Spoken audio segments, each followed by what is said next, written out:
과학과 믿음을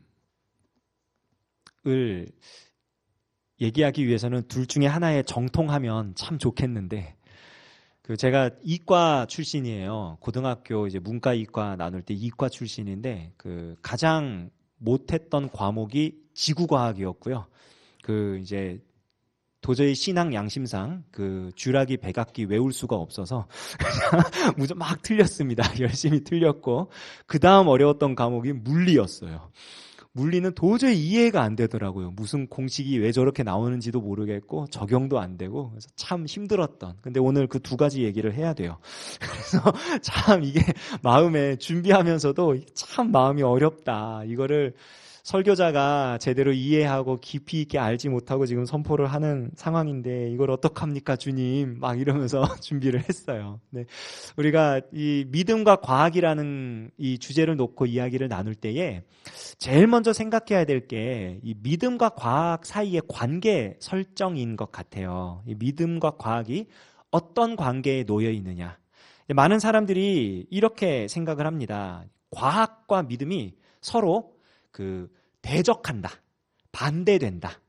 그러니까 성경에 있는 내용을 과학적으로 검증을 못하니까 이 과학을 신봉하는 자들은 뭐라 그러느냐? 성경이 허구다, 이렇게 말을 해요.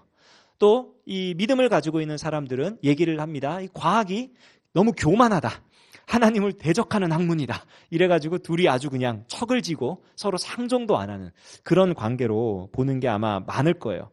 근데 또 이렇게 보는 관점도 있어요. 과학은 과학이고 믿음은 믿음이다. 각자의 영역이 있어서 과학으로 해결할 수 있는 부분이 있고 믿음으로 해결할 수 있는 부분이 있다. 그러니까 과학의 영역은 과학에 맡겨두고 믿음의 영역은 믿음에 맡겨두고 서로 싸우지 말자. 그냥 각자 자리 잡고 자기 자리에서 할 일을 하자. 이렇게 보는 그런 견해도 있습니다. 또 하나는 과학이나 믿음이나 그게 그거 아니냐. 어차피 다 하나님이 만드셨고 뭐 진리는 다 통하는데 과학을 얻어서 이렇게 과학을 통해 가지고 발견하는 진리나 뭐 믿음을 가지고 이렇게 성경에서 발견하는 진리나 나중에 뭐 찾아보면은 이거 뭐 좀 속된 표현으로 도찐개찐 해가지고 그냥 뭐 똑같은 거 아니냐. 거기서 거기다. 접근 방법이 다른 거다. 이렇게 보는 사람들도 있어요, 실제로. 또 아주 우리 기독교에서는 사실은 거의 말하지 않는 부분인데 신앙이라는 것을 통해서 과학을 완전하게 이렇게 더 완벽하게 해주는 거 아니냐. 과학을 통해 이렇게 발견된 진리가 여기까지라면 여기에 믿음을 더하면 이만큼 높은 진리로 점프하는 거 아니냐. 이렇게 보는 관점도 있어요. 이제 로마 카톨릭에서 많이 가지고 있는 관점인데 왜 이런 관점을 가지게 됐는지를 설명하려면 그거를 또 한참 얘기를 해야 되니까 믿음과 과학이라는 것을 이렇게 한 4가지 정도로 그 관계를 설정해 놓고 보거든요. 그런데 이 4가지 관계 설정 모두가 공통되는 하나의 근본적인 시각 하에서 이런 관점을 가지게 됩니다. 그게 뭐냐면은 믿음이라는 것과 과학이라는 것을 분리해 놓고 본다는 거예요. 믿음이라는 것이 있고 과학이라는 것이 있어서 그것이 각자 어떻게 작용한다라는 이 둘이 서로 같이 갈 수 없다라고 하는 전제하에 아까 말했던 그 관계들이 설정이 돼요. 그런데 성경은 우리한테 무엇을 가르쳐 주냐면은 믿음이 모든 것을 새롭게 한다고 말합니다. 거듭난다고 말을 해요. 그것은 뭐냐면은 믿음이 과학의 영역 역시 새롭게 해준다. 거듭나게 해준다. 리폼 시켜준다. 라고 말하는 것입니다. 이게 과연 무슨 말인가? 실제로 우리가 발견할 수 있는 일상의 예를 보자면은 과학자들 가운데 믿음을 가지고 있는 사람들이 있습니다. 정말 믿음이 우리가 흔히 말하는 믿음이 좋은 사람들이 있어요. 과학자들 가운데. 뭐 정확한 통계인지는 모르겠지만 전 세계에서 가장 과학적으로 높은 수준의 그 기술을 가지고 있는 곳을 나사라고 봅니다. 미 항공 우주 연구하는 그런 이제 곳인데 뭐 IQ 뭐 150 이하로는 들어가지도 못하는 곳이래요. 굉장히 탁월한 과학자들이 모여 있는 곳인데 그 중에 한 70% 80%는 예수님을 믿는데요. 그 사람들이 과학을 그렇게 집요하게 연구를 하고 막 하다 보니까 그들의 고백이 그런 거래요. 우주선을 타고 밖에 나가 보니까 세상 천지에 하나님이 계시다는 증거밖에 안 보인다고. 희한하죠.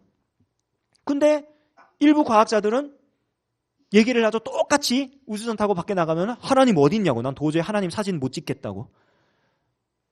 그러니까 어떤 관점, 어떤 기본적인 개념을 가지고 지금 과학을 대하느냐, 믿음을 대하느냐, 그게 가장 중요한 거거든요.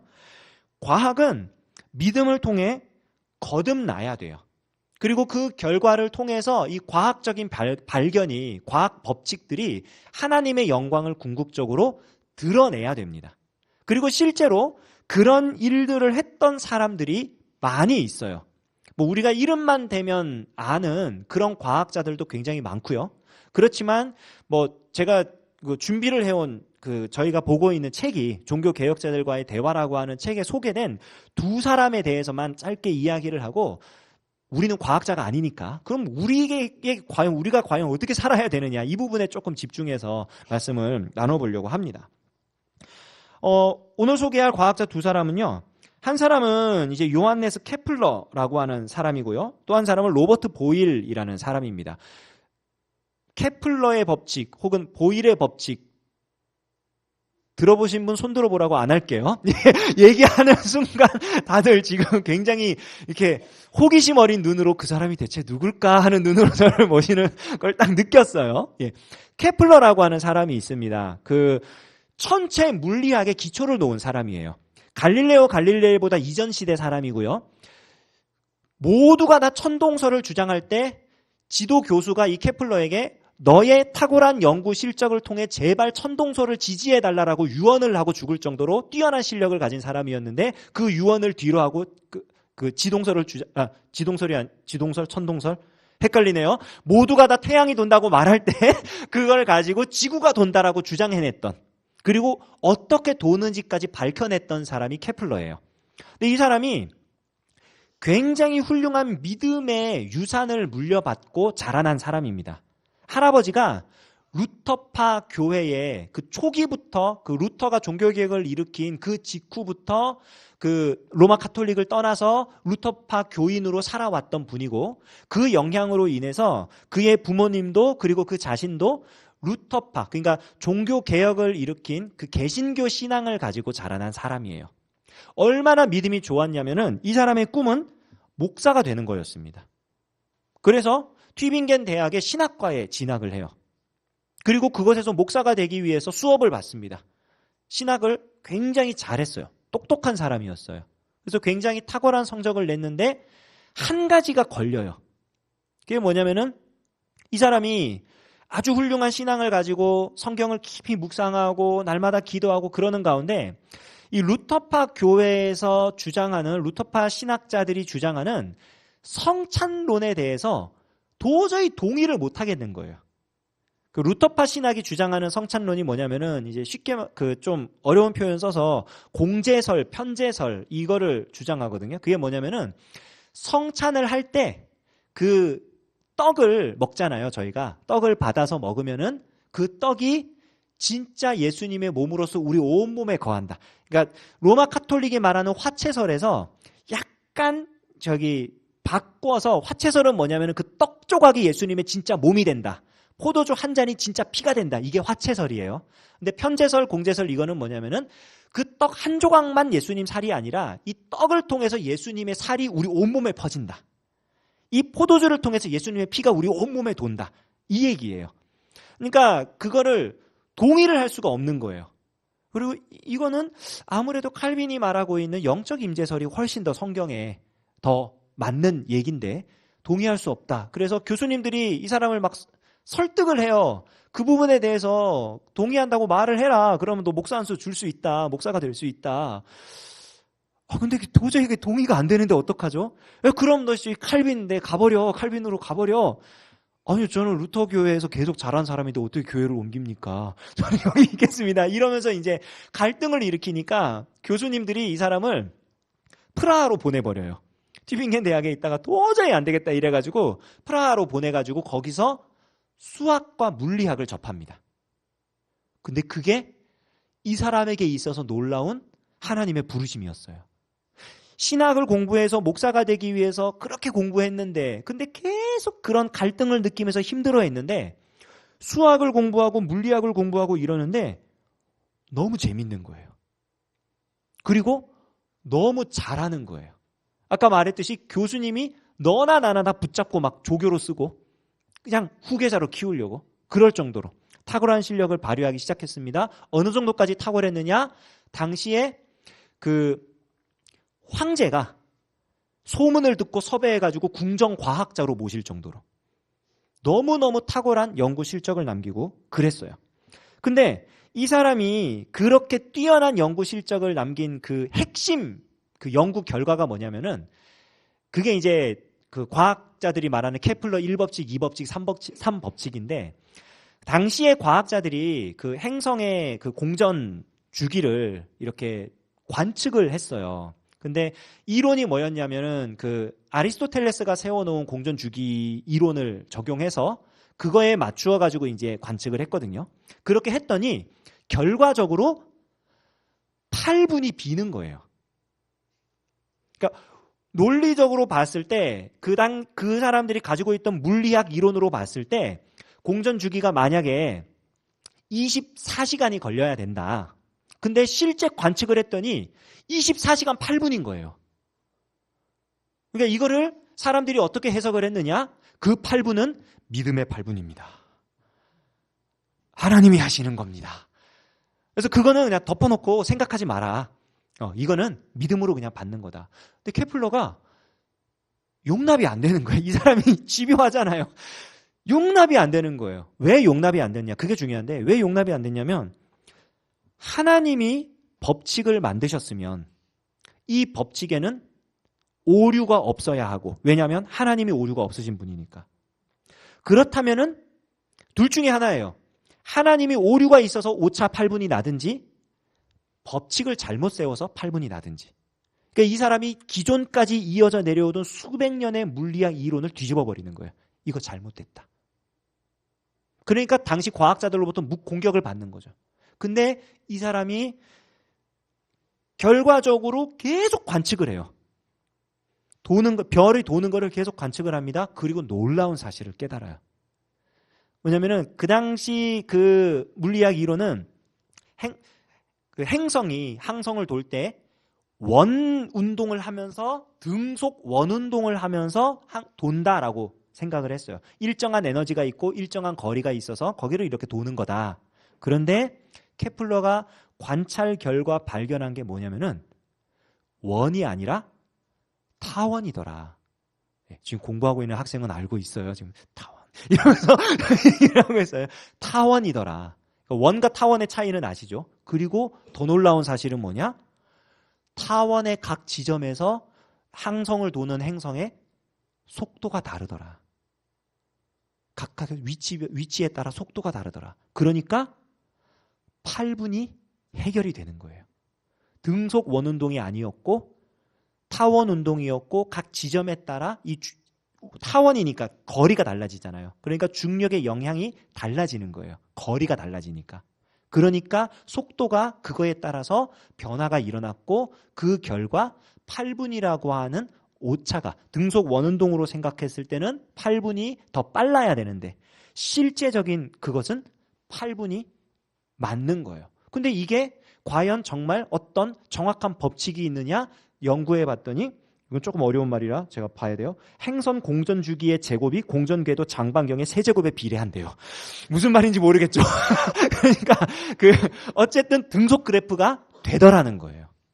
연구를 해봤더니. 그러니까 그 전까지는 몰랐던 거예요. 그냥 쉽게 얘기하면 그 전까지는 1대1로 대립해가지고 등속 그래프가 됐는데 정비례 그래프가 됐는데 2대3으로 대비하니까 그 정비례 그래프가 되더라는 거예요. 이게 케플러 1법칙, 2법칙, 3법칙이에요. 놀라운 발견을 이룬 거죠. 이렇게 할 수 있었던 이유가 뭐냐면 그의 신념 하나였어요. 하나님이 법칙을 만드셨다면 절대 오류가 없어야 한다. 로버트 보일이라는 사람도 있습니다. 그 사람은 이 후에 나온 사람들 중에 한 명인데요. 동료 과학자들로부터 뭐라고 불린 사람이냐면 이 사람은 철학적 경배자다. 하나님을 경배하는데 이 사람이 가지고 있는 철학을 통해 경배한다라고 이렇게 인정을 받았던, 이 사람이 한 그 업적은 크지는 않아요. 그대로 읽을게요. 보일의 법칙이라는 게 뭐냐면, 만약 온도와 기체의 양이 폐쇄된 체계 내에서 변함없이 일정하게 유지된다면 어떤 기체의 질량에 의해서 가해진 절대적 압력은 이 기체가 차지하는 부피에 반비례 한다. 자, 무슨 말인지 모르겠죠? 자, 뭐냐면은 한 공간 안에 이게 이렇게 기체가 차 있는데 이 기체의 부피가 작으면 작을수록 이 공간 안에 압력은 세다는 거예요.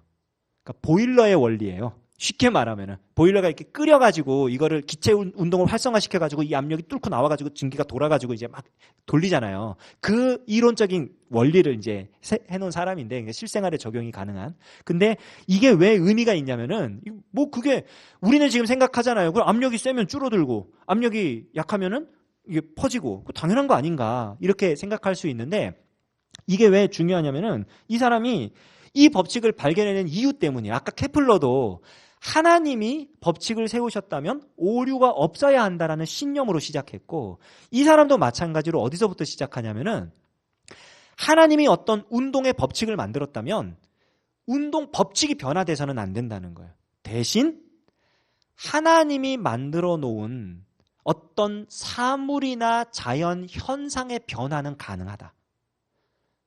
이게 왜 중요하냐면은 이 시대 전까지 사람들이 어떤 인식을 가지고 있었냐면은 사물이나 자연이 신의 메시지를 가지고 있는 도구라고 생각했어요. 그래서 그 자체가 어떤 신성을 가지고 있고 그거를 통해서 하나님이 우리에게 말씀을 하신다. 근데 뭐 그럴 수도 있죠. 하나님이 자연을 통해서 말씀하시니까. 그런데 이것이 조금 더 나아가서 어떻게 되냐면은 자연 자체에 하나님의 신성이 내재되어 있는 그런 범신론적인 사상으로 넘어가게 됩니다. 과학자들이 그런 생각을 갖고 있었어요. 그러니까 사물이라는 것 자체가 어떤 피조물로서 관찰하고 어떤 연구를 하는 대상이 아니라 어떤 신격을 가지고 있는 그런 존재로 인정이 되는 거예요. 그러니까 당연히 과학적 연구가 있을 수가 없는 거죠. 그걸 경배해야 되니까.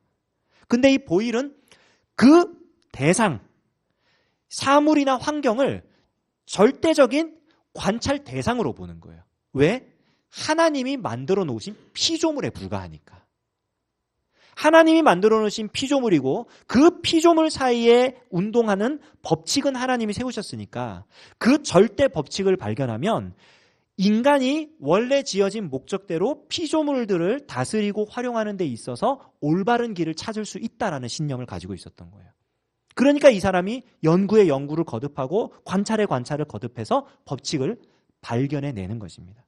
우리가 잘 아는 만유인력의 법칙이라든지 이런 것들도 전부 다 믿음에서부터 시작이 돼요. 하나님이 질서를 주셨다면 이 질서는 절대로 변하지 않는다. 이것이 어떻게 적용되는지를 관찰을 통해서 확인해 보자. 이게 믿음으로 거듭난 과학자들의 태도였습니다. 그리고 그 결과로 지금 이 시대에 우리가 누리고 있는 수많은 과학적 원리들이 발견이 돼요. 그러니까 그것을 우리가 발명이라고 말하지 않고 어떤 법칙을 발견했다라고 말을 합니다. 어떤 법칙을 정리했다라고 말을 해요. 왜 그러냐면은 이 믿음을 가지고 있는 과학자들이 하나님께서 이 땅에 부여하신 질서와 원리를 찾아내기 위해서 실험과 관찰이라는 방법을 썼기 때문이에요. 믿는 과학자들이 살았던 태도와 사용했던 방법입니다. 자, 그러면 이것을 우리 신앙생활에 어떻게 적용할 것인가? 우리는 과학자가 아니잖아요. 과학자가 아닌데 어떻게 그럼 우리 신앙생활에 이 과학자들의 삶을, 그들의 어떤 모양들을 적용할 수 있을 것인가? 가장 먼저 무엇보다도 우리가 살고 있는 이 세상을 믿음의 눈으로 볼 수 있어야 합니다. 과학이라는 것은 가설이라고 하는 믿음을 관찰과 실험이라고 하는 방법을 통해서 검증하는 작업이에요. 과학자들이 가지고 있는 그 모든 가설은 믿음입니다. 신념이에요. 신앙이에요. 학교에서 학생들이 배우는 진화론이라는 것, 진화론이라고 부릅니다. 왜 그러냐면은 진화에 대한 이론이기 때문이에요. 논리적인 가설이기 때문입니다.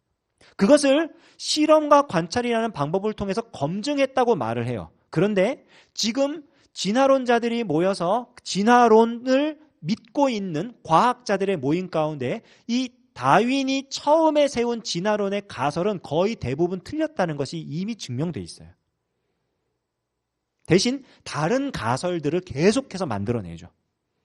그래서 그것들을 계속 연구하는 거예요. 그러니까 그 진화론자들이 가지고 있는 가설의 공통점은 뭐냐면 여러 가지 가설들이 있는데 공통점은 뭐냐? 하나님이 세상을 만들지 않으셨다라고 하는 믿음입니다. 창조론을 주장하는 과학자들도 많아요. 우리는 창조론을 주장하면 창조과학자들만 생각을 하거든요. 그래서 지구의 나이는 6,000년이다 부터 시작해가지고 막 그런 짧은 역사 그리고 어떤 그런 것들 굉장히 강력하게. 근데 그 사람들도 가지고 있는 신념이 사실은 성경적이지 않아요. 왜냐하면 창조과학자들이 가지고 있는 그 신념은 뭐냐면은 성경의 모든 내용은 과학적으로 검증이 가능하다라는 신념이거든요. 근데 성경의 모든 내용은 과학적인 검증이 불가능합니다. 왜냐하면 이 안에 들어있는 하나님의 말씀이 과학이라고 하는 그 방법을 넘어서기 때문이에요. 그 안에 가둬놓고 실험할 수 없는데 그것을 검증할 수 없는데 그걸 가지고 검증하려 그러니까 문제가 생기는 거예요. 실제로 창조론을 믿고 있는 과학자들 가운데에 진화에 대해서 긍정하는 과학자들도 있고요. 부정하는 과학자들도 있습니다. 그들이 여러 가지 모양으로 막 논박을 하고 있어요. 지금도. 자기의 자리에서. 중요한 건 뭐냐면은 우리가 살아가고 있는 이곳, 바로 여기에서도 우리가 이 세상을 어떻게 봐야 되느냐? 하나님께서 만드셨고 하나님께서 다스리고 계시다라고 하는 믿음의 눈을 가지고 이 세상을 봐야 한다는 거예요.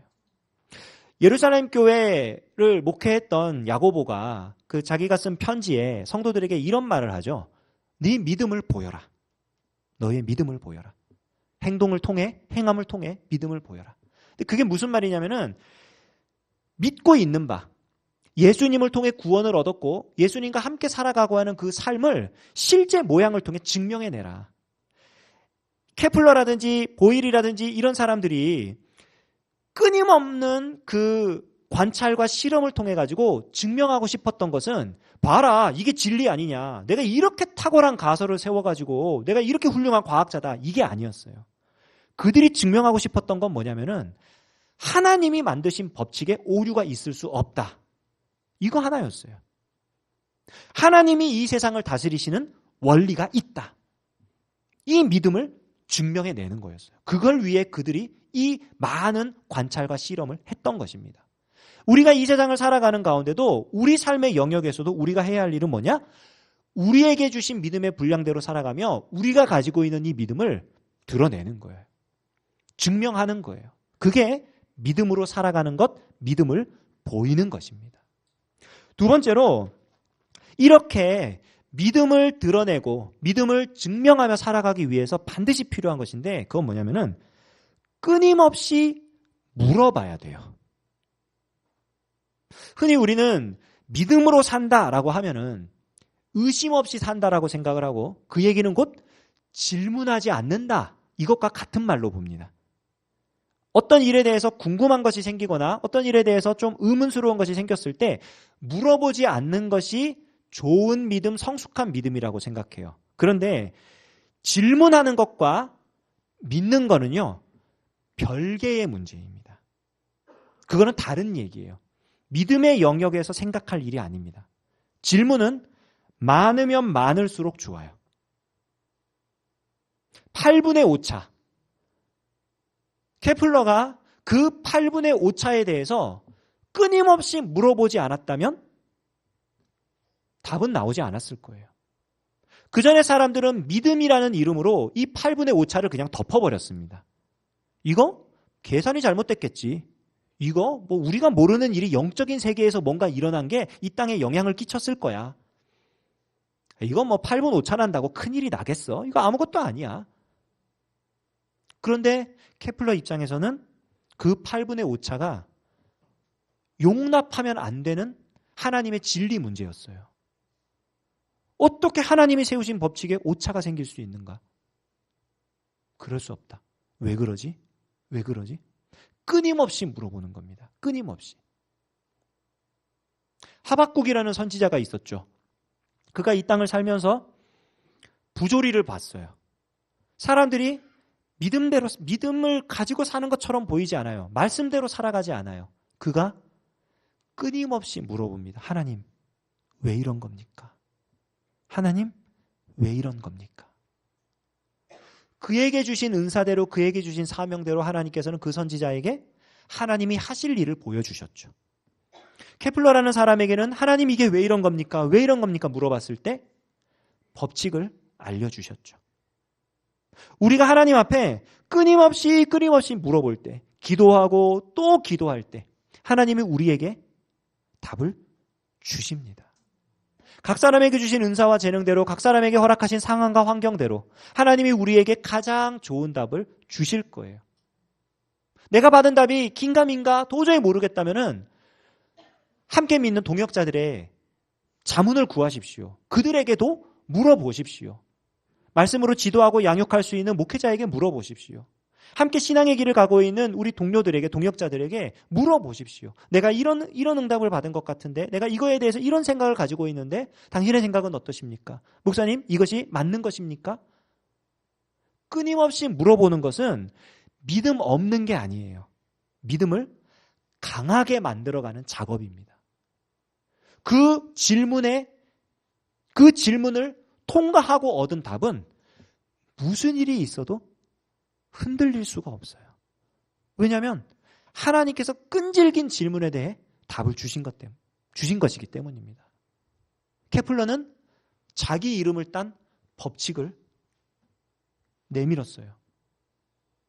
하나님이 발견하게 하셨다. 우주는 이렇게 돌아간다. 천체 물리학의 아버지가 되는 사람입니다. 하박국 선지자는 고백을 했어요. 아무것도 없어도 나는 여호와로 즐거워하겠다. 각 사람에게 주신 답을 따라 무슨 일이 발생하건 흔들리지 않는 믿음의 열매가 생긴 거예요.